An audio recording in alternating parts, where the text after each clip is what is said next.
C'est une nouvelle étape qui vient d'être franchie dans ce procès particulièrement suivi.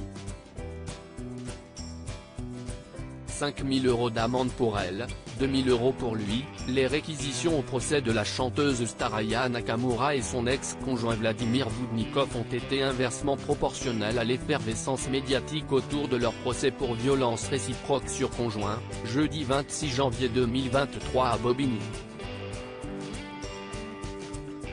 Une histoire qui a déjà connu plusieurs rebondissements notables.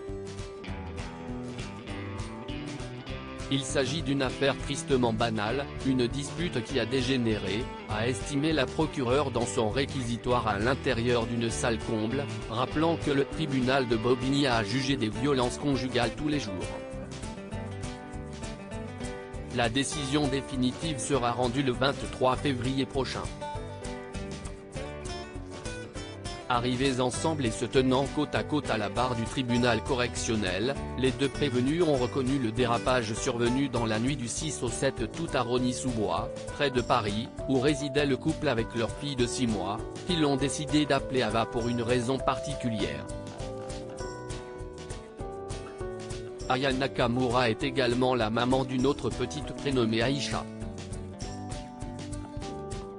Comme le rapporte l'AFP, la crise a éclaté sur fond de jalousie et d'un mariage, auquel la chanteuse n'était pas invitée contrairement à son conjoint. S'en est suivie une dispute en plusieurs actes, en partie sur la voie publique et dans le pavillon où se sont déroulées les violences, a retracé la présidente du tribunal. Chacun a écopé de 3 jours d'IP, incapacité temporaire de travail, pour des contusions et douleurs. Très énervée lors de cet épisode houleux, la chanteuse a notamment raconté avoir voulu récupérer des effets personnels et partir avec leur fille, pour entériner la rupture. On essaie de bien s'entendre alors que l'altercation se poursuivait dans le studio de musique, au sous-sol, le producteur a reçu une gifle puis est tombé au sol. Il a commencé à devenir de plus en plus énervé, à me serrer, il essayait de me calmer à sa manière, a déclaré Aya Danyoko, le nom à l'état civil de la chanteuse.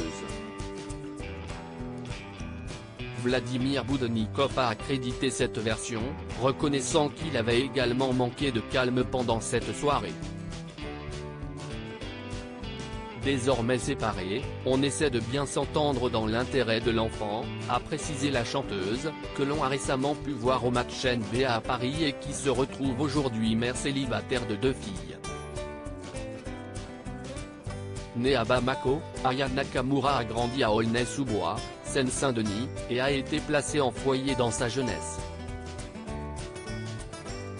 Sa carrière a décollé avec son 2e album Nakamura en 2018, suivi d'Aya en 2020, lui offrant le statut de chanteuse francophone la plus écoutée dans le monde.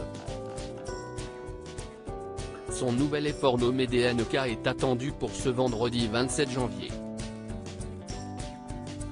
Âgé de 34 ans et producteur, Vladimir Boudnikov a aussi réalisé le clip d'un de ses tubes emblématiques, Pouki, qui cumule pas moins de 336 millions de vues sur YouTube depuis sa sortie en 2019.